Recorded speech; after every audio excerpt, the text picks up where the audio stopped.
If you eat meat and chicken, maybe once a week. أنت ماشي على نظام غذائي معين؟ Yeah, maybe animals once a week. Animals, because animals eyes, like horse, like falcons, eyes, heart.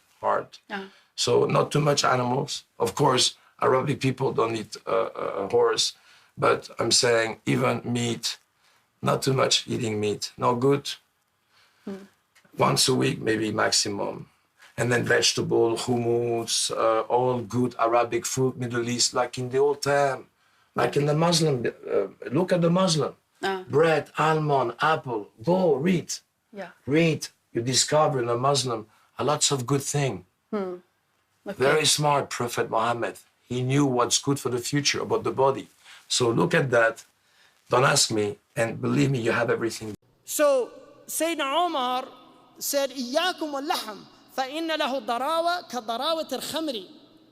It's in the Muwatta. Beware of meat, because it has an addiction like the addiction of wine. Beware of meat. إِيَّاكُمْ وَاللَّحْمِ. Because it has an addiction like the addiction of wine. We have Muslims now eating meat 3 times a day, and then they're wondering why they have gout, why they have all these diseases. Seriously, start cutting that out. The other thing, I read a book last year called The Caveman's Diet.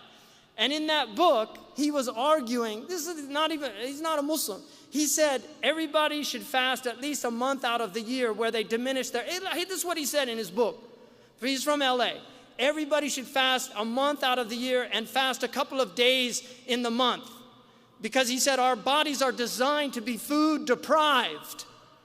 They're designed that way, to be food deprived.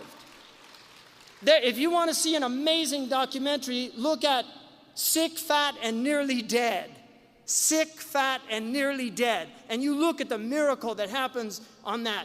A man who fasted 60 days and then got another man who was almost dead to start fasting, and the man's transformation was amazing. We need to transform our food. We need to eat healthy food that's locally grown. If we're going to eat meat, you shouldn't eat meat more than once a week.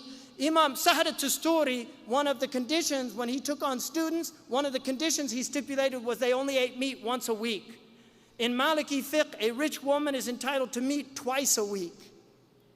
Muslims were semi-vegetarians. The Prophet ﷺ was a semi-vegetarian. He did not eat a lot of meat. This is a fact. You can read it in the seerah.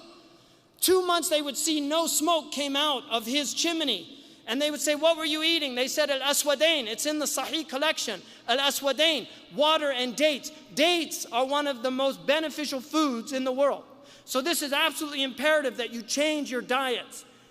We're eating far too much processed foods. All of this cancer, 1 out of 4 people is getting cancer now. Heart disease, diabetes. 70% of people in some of the Gulf states over 40 have type 2 diabetes. 70%. They're drinking, eating all this processed food. Cancer has become epidemic in West Africa because they're eating all these processed foods. Eat fresh, healthy foods. Eat good foods. This is part of our religion. Allah doesn't mention food without mentioning halal and tayyib.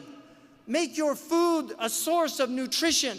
Don't eat empty food. Don't eat too much food. Really, eat twice a day.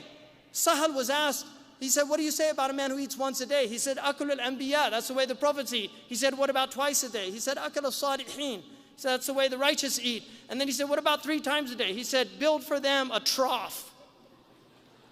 Build for them a trough.